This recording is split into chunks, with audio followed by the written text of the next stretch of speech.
Hello students, कैसे हैं आप सभी? बढ़िया।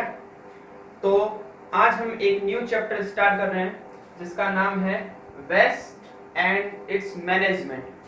ये आपकी साइंस का चैप्टर नंबर 13 है। क्या नाम है इसका? Waste and its management. तो सिंपल सा चैप्टर है, ज़्यादा कुछ आपको दिमाग नहीं लगाना है, ज़्यादा कुछ समझना भी नहीं है, केवल रीड करने वाला चैप्टर है।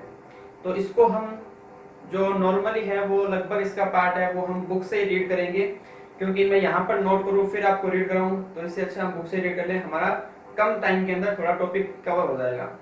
तो आप अपने बुक निकाल लीजिए, साइंस की टेक्स्ट बुक निकाल लीजिए और चैप्टर नंबर 13 निकाल लीजिए।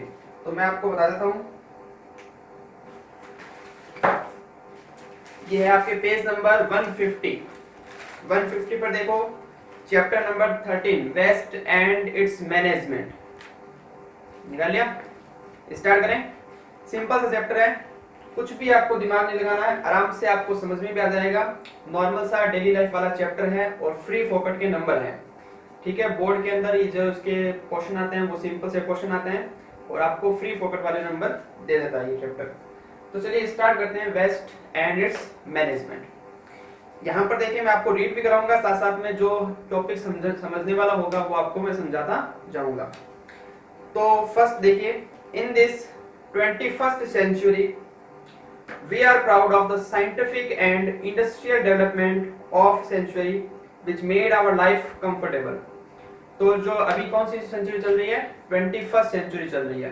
तो 21st सेंचुरी के अंदर जो लाइफ है वो काफी कंफर्टेबल हो गई है, काफी हमें सुख सुविधाएं मिल रही है, काफी सारे हमारे पास ऐसे प्रोडक्ट हैं जो हम यूज करते हैं अपनी डेली लाइफ के अंदर, जो पहले के जमाने में यूज नहीं होते थे लेकिन अभी बहुत ज्यादा यूज होने लगे हैं।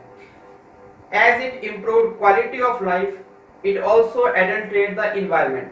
जैसे जैसे हम साइंस का ज्यादा यूज कर रहे हैं, जो इंडस्ट्रियल जो डेवलपमेंट है वो ज्यादा हो रहा है, तो उसके साथ साथ हमें क्या हो रहा है, जो इन्वायरमेंट का जो पॉल्यूशन है वो भी क्या हो रहा है, लगातार इंक्रीज होता जा रहा है। The waste causes an adverse effect on environment and human health. The quality of waste material is increasing day by day. Sorry, the quantity of waste material increasing day by day. Clear? Simple सी line है कि जो waste है वो लगातार क्या हो रहा है, इंक्रीज हो रहा है। लगातार हम कचरा, वेस्ट मींस कचरा, ठीक है, जो हमारे किसी काम का नहीं है, तो वेस्ट है वो लगातार डे बाय डे क्या हो रहा है, इंक्रीज हो रहा है। उसकी क्वांटिटी क्या हो रही है, इंक्रीज हो रही है। जैसे जैसे पॉपुलेशन बढ़ रही है, जैसे जैसे हम ज्यादा जो थिंग्स हैं जो हमारी डेली लाइफ के अंदर यूज आ रही है उनको हम ज्यादा यूज कर रहे हैं, तो उनका प्रोडक्शन ज्यादा हो रहा है। प्रोडक्शन ज्यादा होगा तो वहां पर वेस्ट है वो ज्यादा क्वांटिटी के अंदर प्रोड्यूस होगा। तो यही बात लिख रखी है इसने, the waste causes an adverse effect. अब इसका जो इफेक्ट होगा वो उल्टा होगा, किस पर? इन्वायरमेंट पर और ह्यूमंस पर।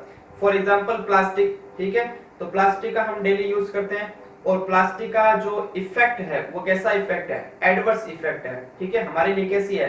हार्मफुल है। इन्वायरमेंट के लिए कैसी है? वो हार्मफुल है। ठीक है, तो ये क्या है, उसका एडवर्स इफेक्ट है। प्लास्टिक को हमने क्या किया, यूज किया और यूज करते उसको बाहर फेंक दिया, तो बाहर फेंकते वो किसके अंदर आ गया? वेस्ट के अंदर कंसीडर हो गया। The presence of waste is an indication of our consumption and that materials are not being used efficiently। जैसे जैसे वेस्ट की क्वांटिटी बढ़ेगी, वेस्ट की क्वांटिटी है वो इंक्रीज होगी, तो ये क्या इंडिकेट करता है? तो ये इंडिकेट करता है कि जो हम प्रोडक्ट यूज कर रहे हैं, जो हम थिंग्स जो यूज कर रहे हैं वो तो या तो हम प्रॉपर्ली यूज नहीं कर रहे, या उसका हम पूरा जो उसका 100% यूज आना चाहिए उसको हम यूज नहीं कर रहे। यानी हम 80% उसको यूज करते हैं और फिर 20% उसको फेंक देते हैं। तो 100% हम यूज नहीं कर रहे, यानी एफिशिएंटली हम यूज नहीं कर रहे।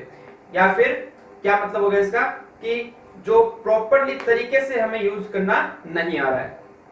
तो the presence of waste is an indication of over consumption and that materials are not being used efficiently. This is carelessly reducing the earth's capacity to supply new raw materials in the future.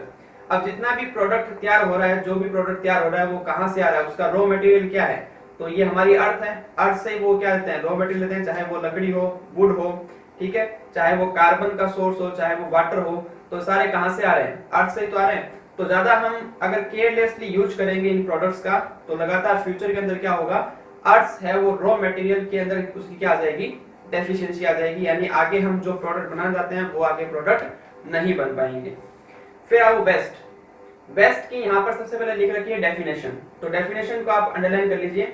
ये आपके पीछे एक question भी है कि what is the waste, तो waste की अगर आपको डेफिनेशन पूछे या पूछे what is the waste, then you can say the unwanted और अनडिजायर्ड, अनवांटेड और अनडिजायर्ड मटेरियल्स और सब्सटेंस, चाहे मटेरियल बोलो चाहे सब्सटेंस बोलो एक ही बात है, अनडिजायर्ड मटेरियल और substance left after completion of any process are called waste.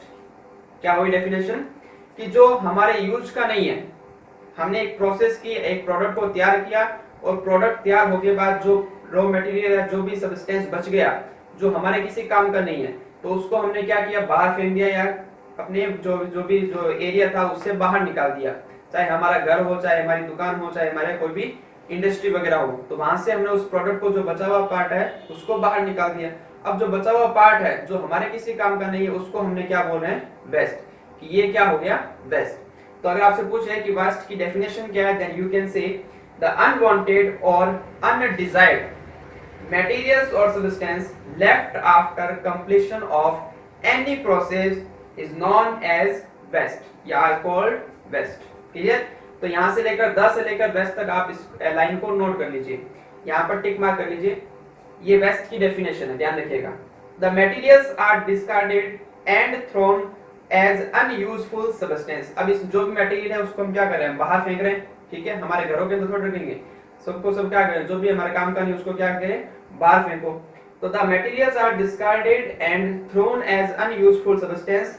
अब कौन कौन से मटेरियल है वो हम बाहर फेंकते हैं वो देखिए, like clothes, glass, plastic, rubber and food materials.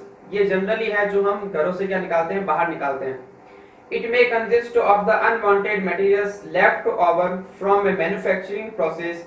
अब वो मैन्युफैक्चरिंग प्रोसेस क्या हो सकता है, इंडस्ट्रियल हो सकता है, कॉमर्शियल हो सकता है, माइनिंग प्रोसेस हो सकता है। माइनिंग में जो बजरी वगैरह निकालते हैं, ठीक है, जो चूना वगैरह निकालते हैं, लाइम निकालते हैं खदानों से खोद खोद कर, उसको हम बोलते हैं माइनिंग एरिया, ठीक है। तो माइनिंग प्रोसेस हो सकता है या फिर एग्रीकल्चर हो सकता है। तो यहाँ से क्या निकल सकता है, वेस्ट है वो निकल सकता है। और from community and house hold activities, ठीक है, जो भी हम आसपास के अंदर, जिस भी समाज के अंदर रह रहे हैं, जिस भी मोहल्ले के अंदर रह रहे हैं, वहां से वेस्ट निकल सकता है और हमारे घरों से वेस्ट निकल सकता है। तो ये मेनली ये क्या बता रहा है, वेस्ट के सोर्स को बता रहा है कि वेस्ट है वो हमें कहां से मिल सकता है, कहां से हम उसको अचीव कर सकते हैं। फिर नेक्स्ट देखिए, the waste disposed of from industry में बी लिक्विड और सॉलिड। अब जो इंडस्ट्री से जो वेस्ट निकलता है वो जनरली कैसा होता है, या तो लिक्विड होगा या फिर सॉलिड होगा। The waste from mining and agriculture practice produce environmental and soil pollution. अब जो यहाँ पर देखो, फर्स्ट में इसने किसने कंसीडर किया है, इंडस्ट्री को, कि इंडस्ट्री से जो वेस्ट निकलता है वो कैसा होगा, स्टेट के अंदर बात करें तो या तो सॉलिड होगा या वो फिर लिक्विड पार्टिकल्स के अंदर प्रेजेंट होगा। फिर इसने बोला है कि जो माइनिंग है, माइनिंग यानी कि मैंने बताया ना अभी, जो जहां से हम बजरी निकालते हैं या लाइम वगैरह निकालते हैं जमीन को खोद खोद करके, तो उसको बोलते हैं माइनिंग एरिया। तो the waste from mining and agriculture practice, ठीक है, produce environmental and soil pollution. वो वाले वेस्ट किसको इफेक्ट करेंगे, तो बोलेंगे इन्वायरमेंट को इफेक्ट करेंगे और सॉइल को इफेक्ट करेंगे, यानी इन्वायरमेंटल को पॉल्यूशन करेंगे और सॉइल को पॉल्यूशन करेंगे, ठीक है। फिर the problem is greater in cities than that of villages. Simple सी बात है, जहां पर सिटी के अंदर ज्यादा वेस्ट निकलता है कंपेयर टू विलेज, विलेज के अंदर वेस्ट है वो कम निकलता है, क्योंकि सिटी के अंदर हम तरह तरह की जो वस्तुएं हैं, जो चीजें हैं, उनको यूज करते हैं, तो वहां पर वेस्ट मटेरियल ज्यादा प्रोड्यूस होगा और विलेज के अंदर वेस्ट मटेरियल है वो कम प्रोड्यूस होगा। In developed country like America the amount of waste disposal is 4.34 tons per year. America के अंदर पर ईयर 4.34 टन्स वेस्ट का प्रोडक्शन होता है, यानी वेस्ट है वो प्रोड्यूस होता है। अब 4.34 टन, टन का मतलब क्या हो गया, 1 टन इक्वल टू होता है 1000 केजी। कितना, 1 टन इक्वल होता है 1000 केजी। तो इसने कितना बोला है, 4.34 टन, ठीक है, टन। तो इसको मल्टीप्लाई करोगे तो आप कितना आएगा 4340 किलोग्राम वेस्ट, ठीक है, पर ईयर।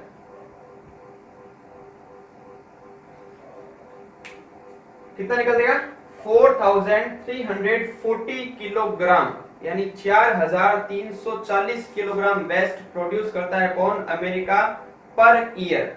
तो ये डाटा थोड़ा सा आपको ध्यान में रखना है, बहुत बार बोर्ड के अंदर पूछा गया है कि अमेरिका के अंदर कितना वेस्ट है वो प्रोड्यूस होता है, देन यू कैन से 4.34 टन्स या 4340 किलोग्राम। क्लियर?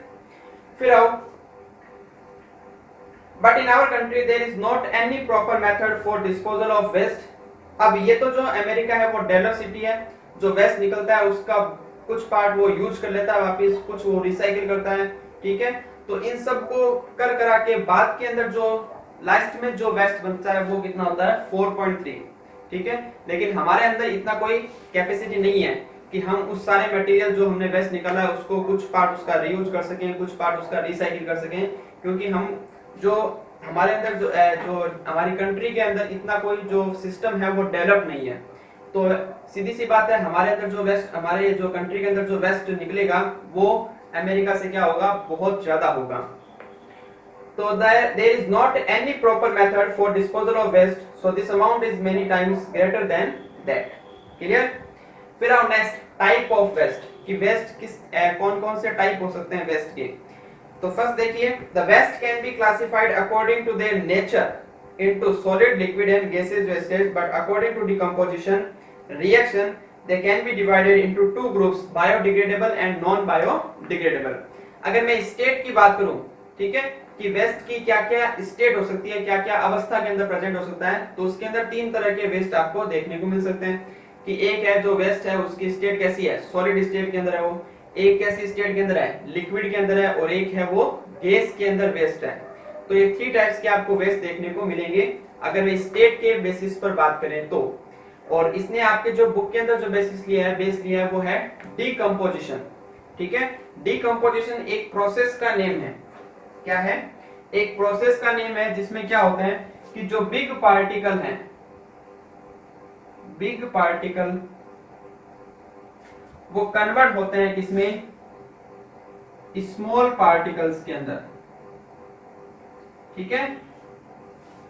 प्रेजेंस ऑफ, किसके प्रेजेंस के अंदर कन्वर्ट होते हैं, तो बोलेंगे माइक्रोब की प्रेजेंस में।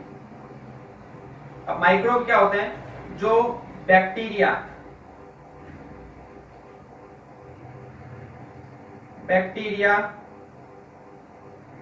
यहां पर है, बैक्टीरिया हो गया, हमारा अर्थवॉर्म हो गया, ठीक है, अर्थवॉर्म यानी केंचुआ। तो बैक्टीरिया हो गया, अर्थवॉर्म हो गया, लाइकेन हो गया, ये एक ऑर्गेनिज्म का नेम है, ठीक है। ये सारे मिलकर के क्या करेंगे कि जो बिग पार्टिकल्स है उसको स्मॉल पार्टिकल्स के अंदर कन्वर्ट करेंगे, और इस प्रोसेस को हम क्या बोलते हैं, इस प्रोसेस को हम बोलते हैं डीकंपोजिशन। क्या बोलेंगे, डीकंपोजिशन, ठीक है। तो यहाँ पर मैंने एक बार ही बता दिया है, बार बार आगे वर्ड यूज आएगा डीकंपोजिशन डीकंपोजिशन, तो ध्यान रखना कि प्रोसेस का नेम है जिसमें क्या होगा, बिग पार्टिकल्स है वो स्मॉल पार्टिकल्स के अंदर कन्वर्ट होंगे, किसकी प्रेजेंस में, माइक्रोब की प्रेजेंस के अंदर। अब माइक्रोब क्या होते हैं कि वे ऑर्गेनिज्म जो हमें आंखों से नहीं दिखते हैं, ठीक है, हम जनरली देख नहीं पाते हैं। तो जैसे हो गया बैक्टीरिया हो गया, लाइकेन हो गया, ठीक है, अर्थवॉर्म तो फिर भी आंखों से दिखता है आराम से। तो अर्थवॉर्म, लाइकेन और बैक्टीरिया, इनको हम क्या बोलते हैं, माइक्रो ऑर्गेनिज्म, यानी कि माइक्रोब। तो ये काम करते हैं बिग पार्टिकल्स को स्मॉल पार्टिकल्स में कन्वर्ट करने का, और इस प्रोसेस को हम क्या बोलते हैं, डीकंपोजिशन, ठीक है। तो यहाँ ध्यान रखिएगा, डीकंपोजिशन के बेसिस पर इन्होंने वेस्ट के कितने टाइप्स किए हैं, टू टाइप्स के वेस्ट यहाँ पर डिस्कस किए हैं। फर्स्ट है बायोडिग्रेडेबल वेस्ट और सेकंड है नॉन बायोडिग्रेडेबल वेस्ट। तो बायोडिग्रेडेबल और नॉन बायोडिग्रेडेबल में क्या डिफरेंस है, तो बोलेंगे बायोडिग्रेडेबल वेस्ट वे हैं जो आसानी से क्या हो जाएं, डीकंपोज हो जाएं। डीकंपोज मतलब कि वो बिग पार्टिकल से किसमें कन्वर्ट हो जाएं, अपने आप ही स्मॉल पार्टिकल्स में कन्वर्ट हो जाएं, माइक्रोब्स के थ्रू, ठीक है। जैसे बात करें, मान लीजिए एग्जांपल की बात करें, तो आप क्या करें, जो गोबर होता है गोबर को लें, या फिर जो भी फल फ्रूट व सब्जियां हैं, छिलके हैं, ठीक है, रोटी हैं, उन सब को लेकर के एक छोटा सा गड्ढा बनाएं और छोटा सा गड्ढा बना के उसके अंदर वो डाल दें और ऊपर से वो मिट्टी डाल दें। तो अब क्या होगा, आप 2-3 मंथ्स के बाद जब उस मिट्टी को हटाओगे वापस, तो आपको वहां पर वो कुछ भी नहीं मिलेगा, वो सारा का सारा क्या हो जाएगा, डिकम्पोज हो जाएगा। डिकम्पोज मींस जो आपने डाला था, जैसे मान लीजिए आपने छिलके डाले, ठीक है, कुछ वेजिटेबल्स के या फ्रूट्स के छिलके डाले, उसके अंदर रोटी डाली, ठीक है, तो जो भी जो गलने वाला पार्ट है, जो अपने आप गल सकता है, जो अपने आप डिकम्पोज हो सकता है, वो सारा का सारा उसके अंदर बिग पार्टिकल्स है वो स्मॉल पार्टिकल्स में कन्वर्ट हो जाएगा। क्यों? क्योंकि सॉइल्स के अंदर प्रेजेंट होते हैं माइक्रोब, यानी कि बैक्टीरिया प्रेजेंट होता है उसके अंदर अर्थवर्म हो सकता है और उसके अंदर लाइकेन भी हो सकता है। तो ये सारे मिलकर के क्या करेंगे, इसको स्मॉल पार्टिकल्स के अंदर कन्वर्ट कर देंगे।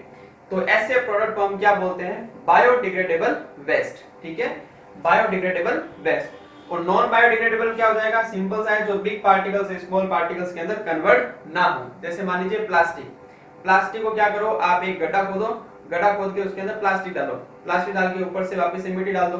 अब वापस से 2 to 3 मंथ्स के बाद आओ या 1 साल के बाद भी आ जाओ, तो फिर से वो मिट्टी हटाओ, तो आपको क्या मिलेगा, प्लास्टिक गायब होगा कि प्लास्टिक जैसा का वैसा ही मिलेगा, तो जैसा है वैसा ही मिलेगा। तो ऐसे वेस्ट को हम क्या बोलते हैं, नॉन बायोडिग्रेडेबल वेस्ट, जो डिकम्पोज नहीं हो सकते। Clear?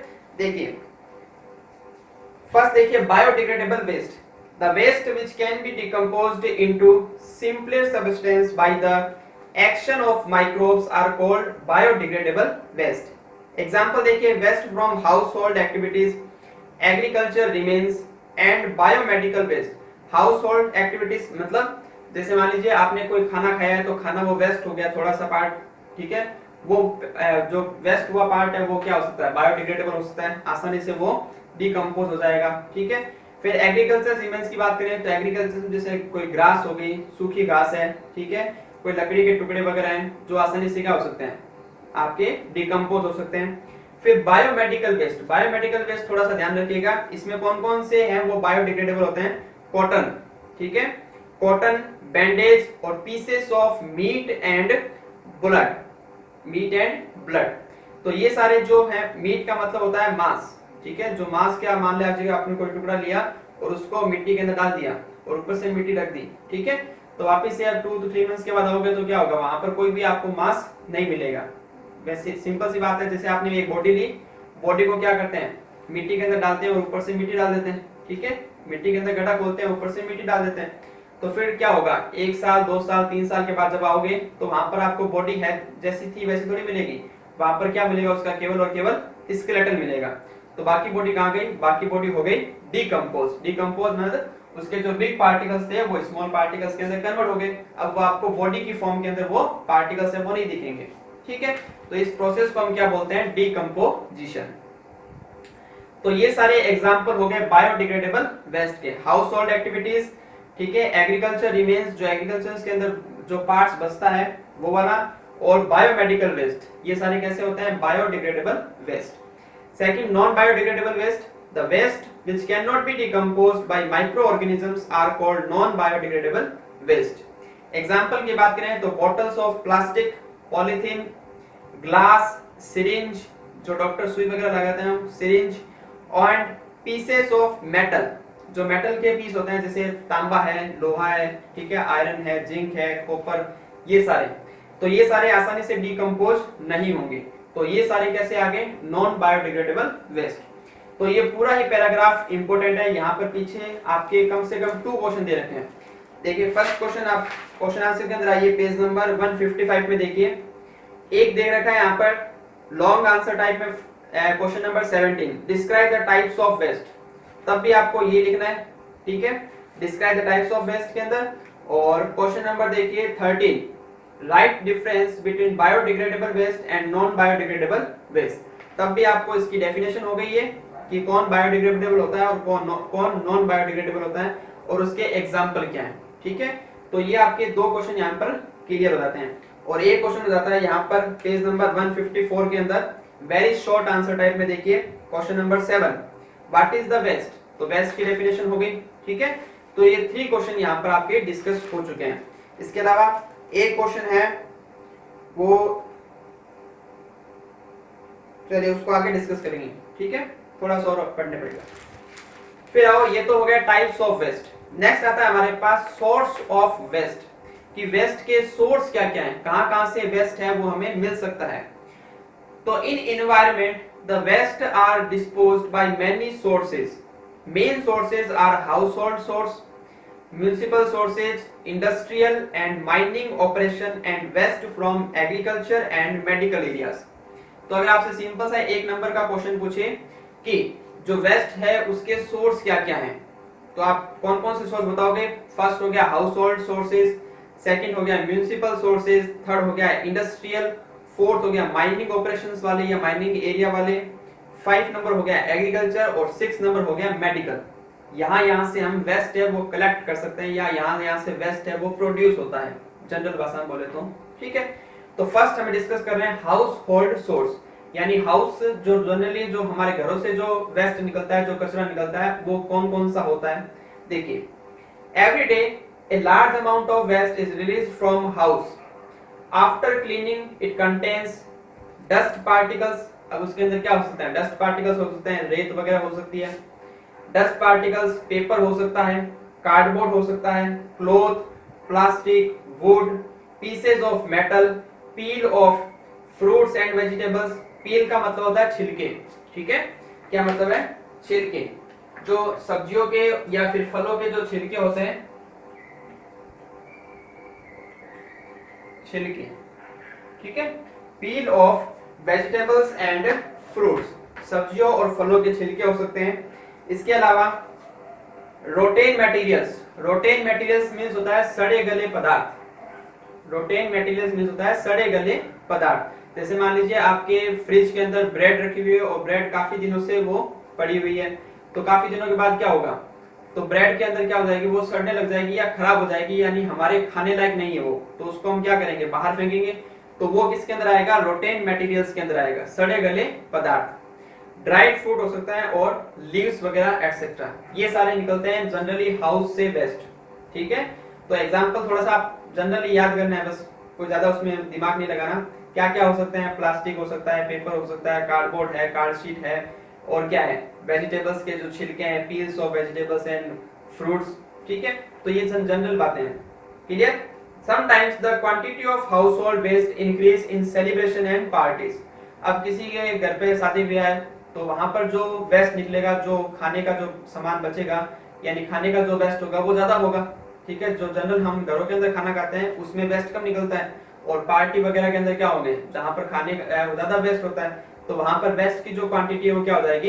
Increase. These products are disposed of out of house on the roads or in dustbin। अब उसको क्या करेंगे? कोई भवन में तो या कोई उसके अंदर पार्टी जो एरिया उसके अंदर नहीं रखेंगे, क्या करेंगे? बाहर फेंकेंगे, या तो रोड पर फेंकेंगे या वो डस्टबिन के अंदर डालेंगे। These waste get rotten there and production। अब वहां पर वो जहां पर वेस्ट उसको फेंका गया है, ठीक है, तो उस एरिया के अंदर वो वेस्ट क्या होगा?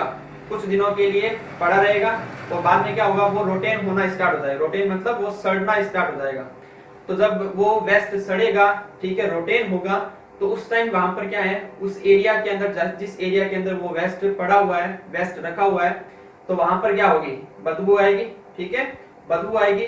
तो वहां पर देखिए आगे, this waste get rotten there and produce foul smell. Foul smell मतलब होता है बदबू, ठीक है। एक होती है खुशबू, एक होती है बदबू। तो फाउल स्मेल, बदबू आएगी वहां पर।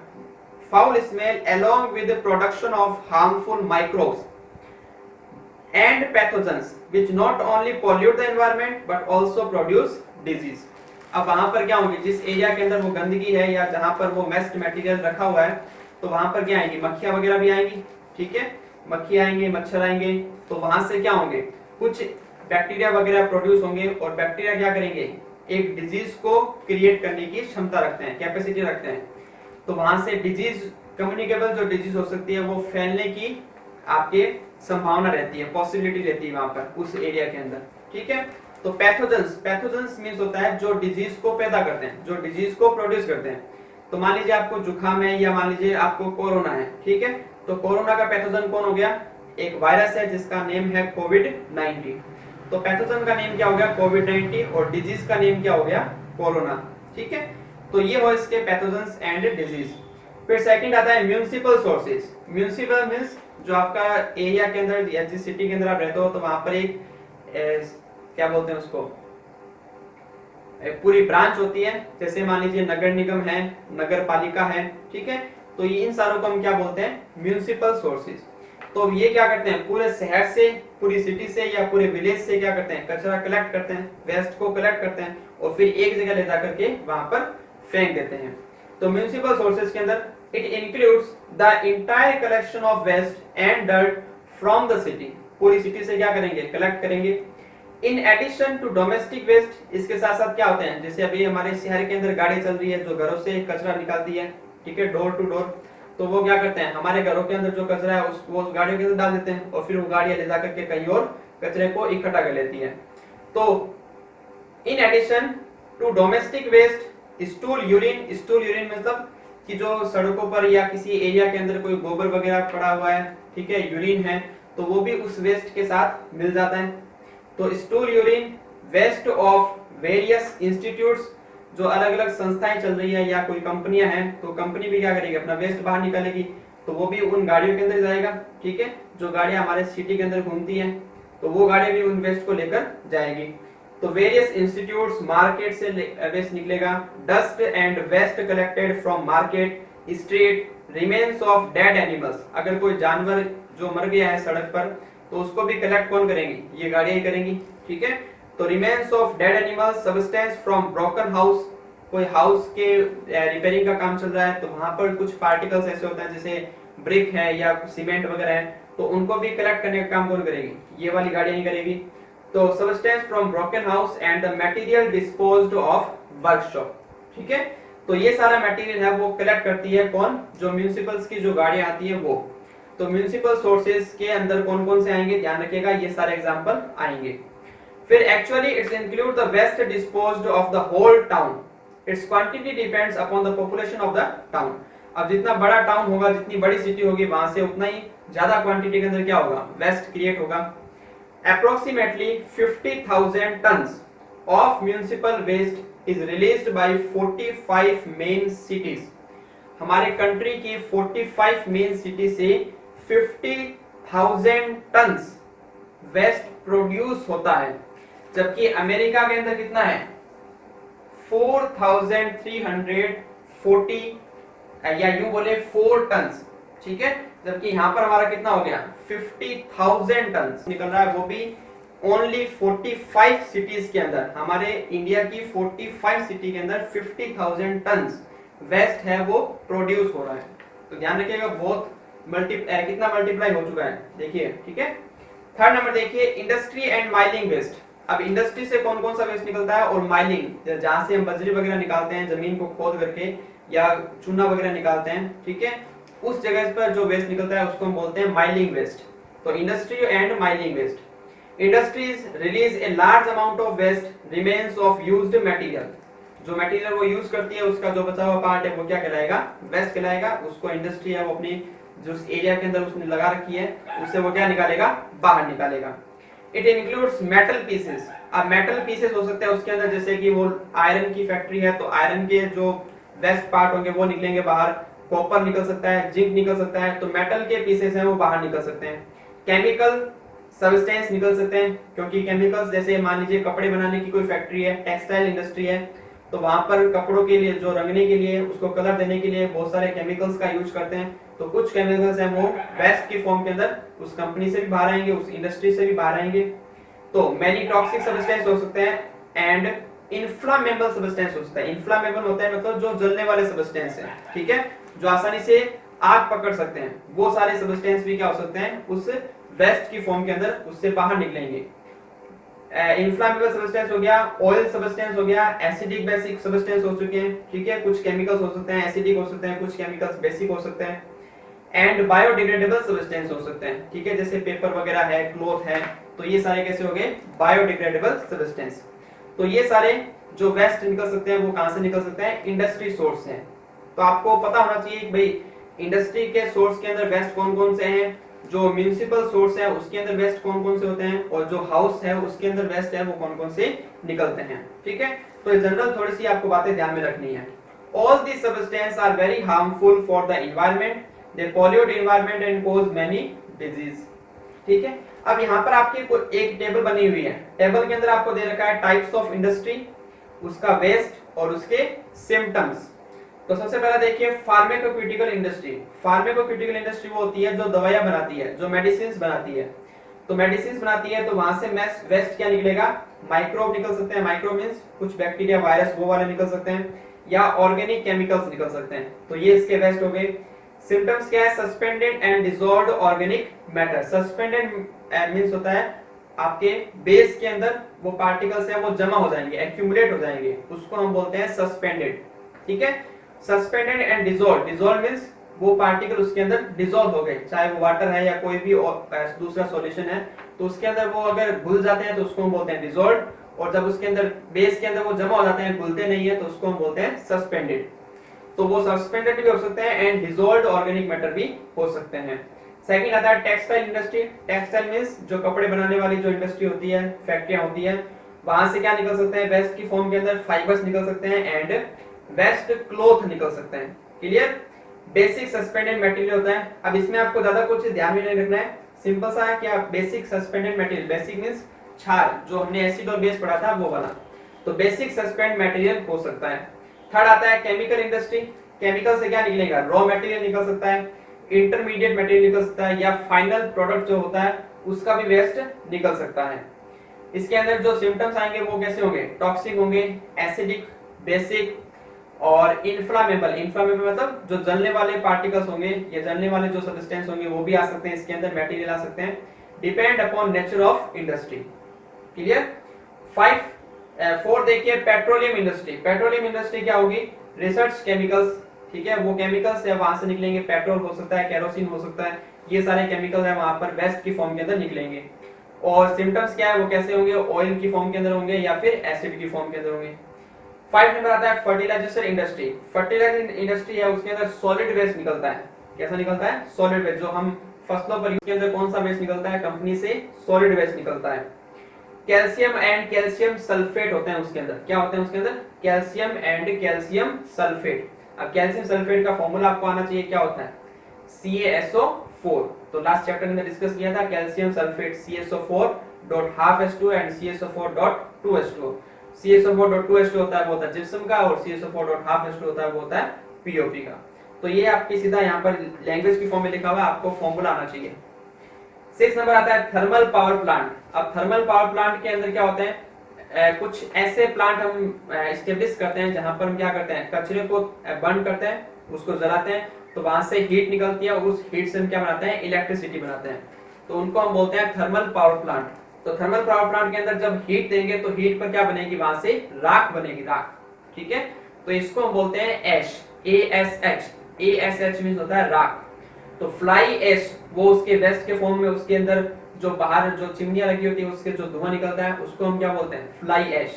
तो उड़न राख के रूप में वहां से निकल सकता है। उसके अंदर क्या होता है, सिम्टम्स क्या है उसके अंदर, कि सिलिकॉन हो सकता है, आयरन ऑक्साइड हो सकता है और सेमी बर्न्ड कार्बन हो सकता है। ठीक है, तो 7 नंबर आता है रबर एंड रबर प्रोडक्ट्स के अंदर वेस्ट क्या निकलेगा, रबर निकलेगा, और हायर क्लोराइड और रो रबर होता है। अब जनरली आपको ये टेबल के अंदर पूरी टेबल याद नहीं करनी है, केवल बस ध्यान में रखना है। ठीक है, 1-2 लाइन आपको बस ध्यान में रखनी है, यहाँ से क्वेश्चन आने के चांसेस बहुत कम है, लेकिन फिर भी आपको थोड़ा बहुत ध्यान में रखना है कि जो जैसे थर्मल पावर प्लांट है तो वहां से वेस्ट क्या निकलेगा, तो बोलेंगे फ्लाई ऐश निकलेगी। ठीक है, जैसे मान लीजिए पेट्रोलियम इंडस्ट्री है तो वहां से वेस्ट क्या निकलेगा, तो बोलेंगे रिसर्च केमिकल्स है वो निकलेंगे। इसके अलावा मान लीजिए टेक्सटाइल इंडस्ट्री, अगर आपसे पूछे कि बताओ वहां से वेस्ट क्या निकलेगा, तो बोलेंगे फाइबर्स या क्लॉथ, वो वाले वेस्ट निकलेंगे। तो जनरल आपको थोड़ा बहुत ध्यान में होना चाहिए, एकदम डिट्टो आपको रट्टा मारने की जरूरत नहीं है, सीधी सी बात है। ठीक है, 4th नंबर आता है एग्रीकल्चर। अब एग्रीकल्चर से कौन कौन से वेस्ट है वो प्रोड्यूस होते हैं। After the agriculture the remaining hay, HAY hay का मींस होता है जो सूखी घास होती है, भूसा होता है, जनरल भाषा में उसको क्या बोलते हैं, भूसा, सूखी घास। ठीक है, HAY hay. After the agriculture the remaining hay, grass, leaves and stalks. Stalks means जो छोटी छोटी लकड़ियां होती हैं, ठीक है, प्लांट की, उनको हम बोलते हैं स्टॉक्स, डंठल। तो leaves and stalk etcetera are gathered और स्प्रेड एट वन प्लेस। ये सारे वेस्ट होते हैं किसके? एग्रीकल्चर के। तो एग्रीकल्चर से आपको वेस्ट पूछे, बताओ कौन कौन से वेस्ट निकलते हैं एग्रीकल्चर से, तो क्या बोलोगे? Hay, grass, leaves and stalks, ये सारे वेस्ट हैं किसके? एग्रीकल्चर के। These waste with rain water start to decompose, जैसे इस पर पानी गिरेगा, रेन वाटर गिरेगा, तो नॉर्मल पानी भी हो सकता है और रेन वाटर भी हो सकता है। ऐसा नहीं है कि रेन वाटर गिरेगा तभी ये डिकम्पोज होना स्टार्ट होगा, ठीक है? नॉर्मल पानी भी अगर इसको मिलेगा तो तब भी वो डिकम्पोज होना स्टार्ट हो जाएगा। तो जैसे ही रेन वाटर मिलेगा तो ये क्या हो जाएगा? डिकम्पोज होना स्टार्ट होगा, मतलब गलना स्टार्ट हो जाएगा। तो गलेगा तो क्या होगा? By biological process and lead to pollution, ठीक है? अब ये बायोलॉजिकल प्रोसेस है, अपने आप ही गल रहा है, वहां पर हमने कोई केमिकल वगैरह कुछ नहीं डाला है, अपने आप ही नेचुरली गल रहा है। नेचुरली क्या हो रहा है? वो डिकम्पोज हो रहा है, ठीक है? और वहां से जैसे ही वो डिकम्पोज होगा, कोई भी ऑर्गेनिक मैटर जब डिकम्पोज होता है तो वहां पर एक गैस निकलती है, उस गैस का नाम होता है मीथेन। क्या नाम है? मीथेन। और मीथेन क्या करती है? इन्वायरमेंट को पॉल्यूट करने का काम करती है, मीथेन गैस, ठीक है? ये मीथेन गैस होती है। इसको थोड़ा सा हम आगे डिस्कस करेंगे अभी, मीथेन गैस, और ये काम करती है इन्वायरमेंट को पॉल्यूट करने का। क्लियर? 5 नंबर देखिए, मेडिकल एरियाज नहीं है, मेडिकल वेस्ट लिखिए या मेडिकल सोर्स लिखिए, ठीक है? कि मेडिकल से कौन कौन से सोर्स है जो जहां से वेस्ट है वो निकलता है। The waste disposal of the hospitals like, अब हॉस्पिटल से देखिए, glass, plastic bottles, syringe etcetera are non biodegradable waste. कैसे होते हैं ये? नॉन बायोडिग्रेडेबल, अपने आप नहीं गलेंगे, ठीक है? Other than this some biodegradable waste like blood and pieces of organ are also disposed of. अब ब्लड और जो पीसेस ऑफ ऑर्गन है, ठीक है, वो सारे कैसे होते हैं? आपके बायोडिग्रेडेबल वेस्ट होते हैं। These pieces cause contamination of environment and spread disease। अब मान लीजिए किसी पर्सन को कोई डिजीज हो रखी है, ठीक है, और उसका कुछ पार्ट या उसकी जो सिरिंज है या कोई भी मान लीजिए उसके कॉटन वगैरह उसकी जो पट्टी करी हुई है उसके अंदर हमने सीधा उसको बाहर फेंक दिया, तो जो उसके अंदर पैथोजन है डिजीज के, वो पैथोजन उस पट्टी के अंदर भी आ गई, ठीक है, जो हमने उस पट्टी उसके बांधी है, या फिर उसको सिरिंज जो लगाई है, सुई वगैरह जो लगाई है, उसके अंदर भी क्या आ गए? पैथोजन आ गए, और वो सीधा ही हमने बाहर फेंक दिया नॉर्मली, ठीक है? तो वहां पर क्या होंगे? वो अगर कोई भी किसी कांटेक्ट के अंदर आएगी तो उसको भी क्या होने चांसेस है? डिजीज होने के चांसेस हो जाएंगे। तो ये होती है कॉन्टामिनेशन। क्या होता है इसको? कॉन्टामिनेशन, एक से दूसरे में फैलना। Contamination of environment and spread disease. Clear? ये हो गया 5 number, medical source. In India 90% waste contain, अब जो इंडिया के अंदर जो 90% वेस्ट निकलता है उसके अंदर क्या क्या होता है? देखिए, जो 90% वेस्ट निकलता है वो कंटेन होता है एश यानी कि राख का, mixed substance and forms of carbon. Carbon का सोर्स होगा 90%, उसके अंदर पार्ट क्या होगा? कार्बन का और एश का, ठीक है? इन developed country the nature of garbage is different. अब जो डेवलप्ड कंट्री है जैसे अमेरिका वगैरह है उसके अंदर जो गार्बेज का नेचर होगा वो कैसा होगा? डिफरेंट होगा। कैसे? देखिए, in United State of America the waste contains 42% paper. अब जो टोटल वेस्ट निकलता है अमेरिका के अंदर उसके अंदर 42% क्या होता है? उसका पेपर होता है। क्या होता है? पेपर। पेपर जो हम यूज करते हैं, ठीक है, न्यूज़पेपर हो सकता है, नॉर्मल पेपर हो सकता है। कार्डबोर्ड एंड कार्डबोर्ड आइटम्स, ये होता है इसका 42% पार्ट टोटल वेस्ट का अमेरिका के अंदर। 42% मेटेलिक मटेरियल्स होता है। मेटेलिक मटेरियल मतलब जैसे आयरन हो सकता है, कॉपर हो सकता है, कोई भी मेटल्स रिलेटेड हो सकती है, ठीक है, आयरन, कॉपर, जिंक, चांदी, ये सारे 42%।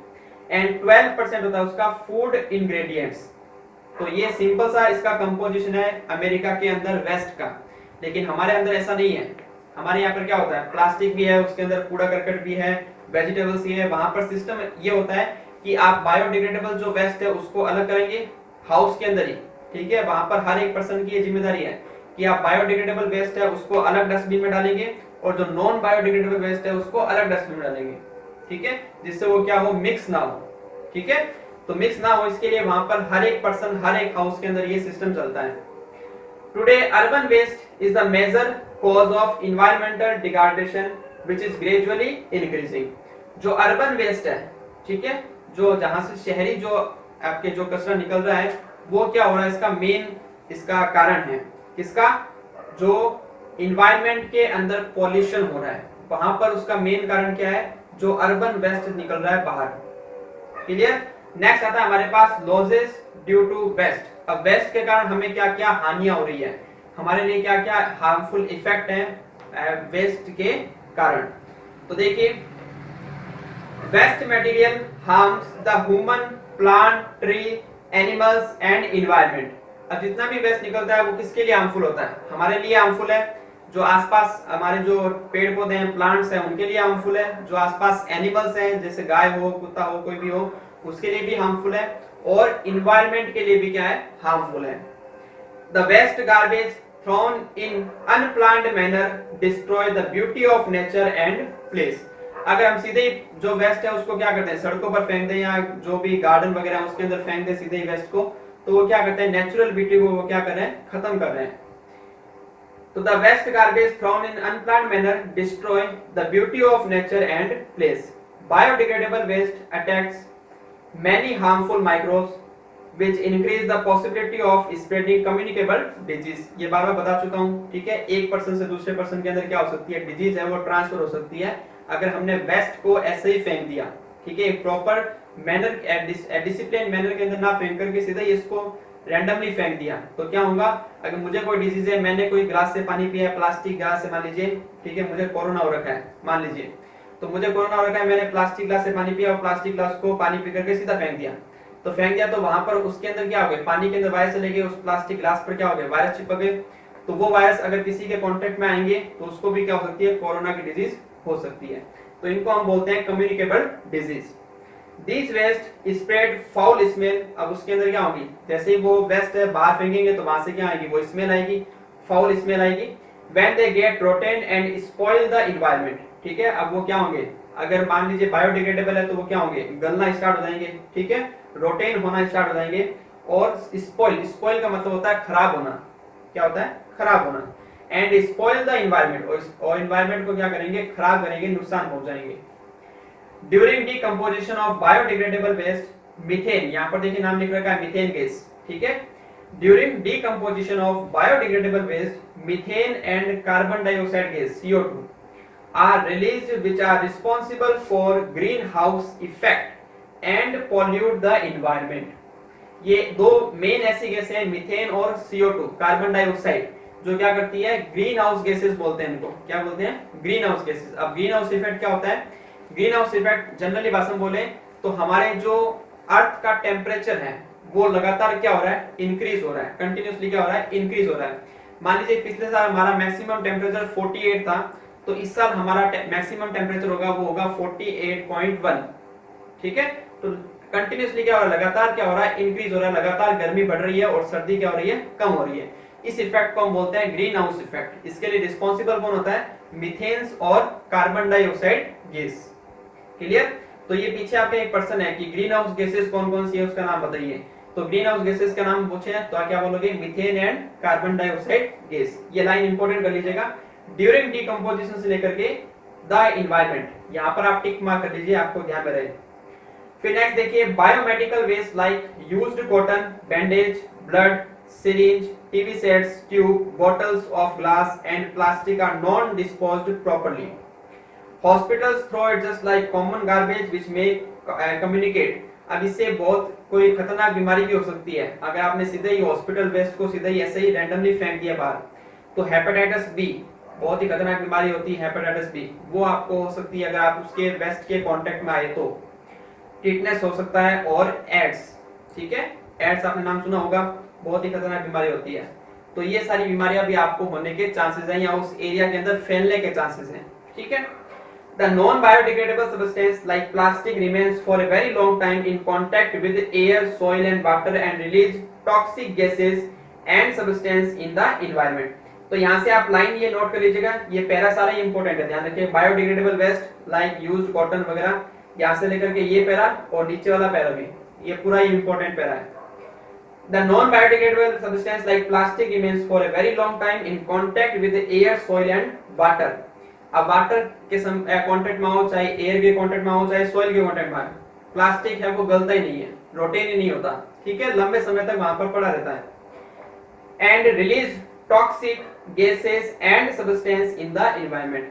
और लगातार क्या होता है, किसी के अगर केमिकल्स के अंदर कांटेक्ट में आ गया, ठीक है, या उस प्लास्टिक पर कोई केमिकल गिर गया, तो वहां से क्या हो सकता है, वो रिएक्शन करेगा और कुछ टॉक्सिक सब्सटेंस या टॉक्सिक गैसेस को रिलीज करना स्टार्ट कर देगा। They prevent seepage of water and decrease water level. अब सीपेज का मतलब होता है फ्लो, ठीक है, वाटर का जो फ्लो होता है, मान लीजिए नालियों के अंदर जो हमारी नालियां होती है उसके अंदर पॉलीथीन आ गया, प्लास्टिक आ गया, तो वो क्या करेंगे, उस पानी को आगे नहीं जाने देंगे, ठीक है, तो वहां पर वो क्या कर रहे हैं, उसको ब्लॉक कर रहे हैं, जो नालियां है उसको क्या कर रहे हैं, ब्लॉक कर रहे हैं। तो they prevent seepage of water and decrease water level. It is harmful for birds and animals. अब ये प्लास्टिक सबके लिए हार्मफुल है, ठीक है, प्लांट के लिए भी हार्मफुल है, जो एनिमल्स है, जितने भी एनिमल्स हैं, चाहे वो गाय हो, चाहे वो डॉगी हो, चाहे वो हम हो, सबके लिए हार्मफुल है, ठीक है। तो it is harmful for birds and animals. Some chemical released by polythene and plastic disturbs the enzyme control of the body. अगर आप डेली प्लास्टिक के कांटेक्ट में आ रहे हो, प्लास्टिक के कांटेक्ट में आ रहे हो, जैसे आप किसी फैक्ट्री के अंदर काम कर रहे हो या किसी फैक्ट्री के आसपास रह रहे हो जहां पर प्लास्टिक बनता है, तो आपकी बॉडी है वो बहुत एडवर्स रिएक्ट करना स्टार्ट कर देगी, उस पर आपकी बॉडी पर एडवर्स इफेक्ट होगा, यानी आपकी बॉडी है वो सही ढंग से काम नहीं करेगी, आपकी बॉडी के अंदर जो एंजाइम्स है वो सही ढंग से काम नहीं करेंगे। और अगर आप डेली प्लास्टिक के जो केमिकल्स है उसके यूज में आ रहे हो, उसके कांटेक्ट में आ रहे हो। Excessive exposure to plastic increase the amount of phthalates in blood, which may lead to improper or impaired growth of fetus in pregnant women and causes damage to reproductive organ। अगर आप, मैंने बताया जैसे कि आप किसी फैक्ट्री के आसपास रह रहे हो जहाँ पर प्लास्टिक बनता है, या उस फैक्ट्री के अंदर ही काम कर रहे हो, तो डेली आप उस केमिकल्स के यूज में आ रहे हो, उस केमिकल्स का नाम होता है थैलेट्स। जो प्लास्टिक के अंदर बनाने में यूज आता है उसका नाम क्या है, थैलेट्स। थैलेट्स एक केमिकल्स का ग्रुप का नेम है, ठीक है, इसके अंदर अलग अलग केमिकल्स आते हैं, जैसे बायोसेफिनॉल, बायोफिनॉल, ये सारे इसके अंदर केमिकल्स आते हैं। तो मेन जो कंपाउंड है उसका नाम क्या है, थैलेट्स। तो पी साइलेंट है, इसमें ध्यान रखना, पी और एच साइलेंट है, पी और एच साइलेंट है, तो इसका नाम क्या हो गया, थैलेट्स। थैलेट्स की जो आपकी क्वांटिटी है वो आपकी ब्लड के अंदर इंक्रीज होना स्टार्ट हो जाएगी।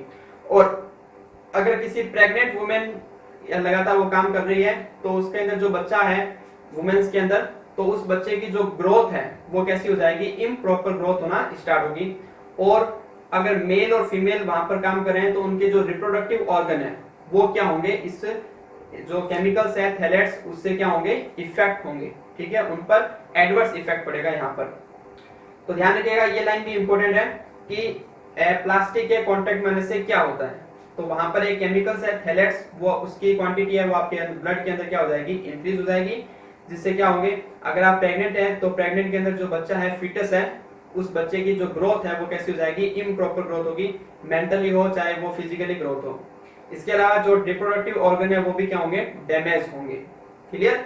द केमिकल बाइसेफिनॉल, क्या नाम है इसका, बाइसेफिनॉल, ये इसी के अंदर आता है, थैलेट्स के अंदर ही आता है bisphenol. Used in plastic many cause diabetes and unbalance the liver enzyme. ठीक है, अगर इसके अंदर कांटेक्ट में होगा तो क्या होगा, एक तो रिप्रोडक्टिव ऑर्गन डैमेज, और फीटस की ग्रोथ इम्प्रॉपर, और आपका डायबिटीज आपको हो सकती है। इसके अलावा जो आपके लीवर है, लीवर फंक्शन है वो भी डैमेज हो सकता है। ठीक है, इतना खतरनाक होता है plastic. There are many dirty settlements और slums in Delhi, Mumbai, Kolkata are expanding which is a matter of extreme concern. अब जो बड़ी बड़ी जो सिटियां हैं, जैसे दिल्ली है, मुंबई है, कोलकाता है, जयपुर है, अहमदाबाद है, तो वहां पर सिटी के बाहर की साइड, सिटी के मेन में नहीं, सिटी के बाहर की साइड या किसी एरिया के अंदर आपने देखा होगा कुछ ऐसी बस्तियां होती है जो एकदम गरीब होती है। ठीक है, उन ऐसी बस्तियों को हम बोलते हैं, मान लीजिए यहाँ पर इन्हें यूज किया है, वर्ड यूज किया डर्टी सेटलमेंट्स। क्या यूज किया है, डर्टी सेटलमेंट्स और स्लम्स। स्लम्स मतलब होता है गंदी बस्तियां, जहां पर रहने का कोई सही ढंग से तरीका नहीं है, खाने का तरीका नहीं है। ठीक है, वो कैसे रह रहे हैं, कैसे काम कर रहे हैं, तो बहुत सारे मतलब एकदम खराब मैनर से रहते हैं, तो उनको हम क्या बोलते हैं, डर्टी सेटलमेंट्स और स्लम। अब ये जो बस्तियां हैं, जो गंदी बस्तियां जहां पर लोग रह रहे हैं, तो वो सही ढंग से नहीं खाते, सही ढंग से सोते नहीं है, सही ढंग से काम नहीं करते हैं। ठीक है, उनका रहन सहन एकदम अलग है, तो वहां पर वो गंदगी ज्यादा करते हैं, उस एरिया के अंदर अपने गंदगी में ज्यादा रहते हैं। ठीक है, साफ सफाई के अंदर नहीं रहते हैं, तो गंदगी में ज्यादा रहते हैं, तो वहां पर जो वेस्ट प्रोड्यूस होता है वो ज्यादा होता है जनरली दूसरे एरिया से। तो ये जो गंदी बस्तियां हैं वो गवर्नमेंट के लिए काफी एक्सट्रीम कंसर्न का सब्जेक्ट बना हुआ है कि इन गंदी बस्तियों को, इन जो स्लम्स है, जो डर्टी सेटलमेंट्स हैं, उनको हम कैसे रिमूव करें, कैसे उनको सही ढंग से प्रॉपर उनको खाना खिलाएं, प्रॉपर उनको रहन सहन का तरीका बताएं। तो ये सारा जो एक्सट्रीम कंसर्न का सब्जेक्ट बना हुआ है अभी भी, ठीक है। तो ये हो गया हमारा लॉसेस ड्यू टू वेस्ट, कि वेस्ट के कारण हमें हमारे हार्मफुल इफेक्ट क्या क्या है। नेक्स्ट आ रहा है हमारे पास वेस्ट मैनेजमेंट। इसको हम नेक्स्ट क्लास के अंदर डिस्कस करेंगे, वेस्ट मैनेजमेंट को। तो आज के लिए इतना ही। कैसा लगा ये वीडियो कमेंट में जरूर बताइएगा, और कोई आपके डाउट हैं तो डाउट आप कमेंट में मुझसे पूछ सकते हैं, उसका मैं आंसर दे दूंगा। नेक्स्ट वीडियो के अंदर हम स्टार्ट करेंगे वेस्ट मैनेजमेंट। इसको आपको चैप्टर से ही रीड करना है, मतलब बुक से ही रीड करना है इस चैप्टर को, ज्यादा कुछ आपको नोट भी नहीं करना है, सिंपल सा आप बुक के अंदर ही मार्क कर लीजिएगा, और पीछे आपके क्वेश्चन आंसर मैं थोड़ा बहुत बता दूंगा। इसके अलावा नॉर्मल सा चैप्टर है, ज्यादा कुछ टेंशन लेने की बात नहीं है, आराम से समझ में आ जाएगा, 2-3 बार पढ़ोगे तो याद भी हो जाएगा। क्लियर? तो मिलता हूँ नेक्स्ट वीडियो में, तब तक के लिए टाटा, गुड बाय।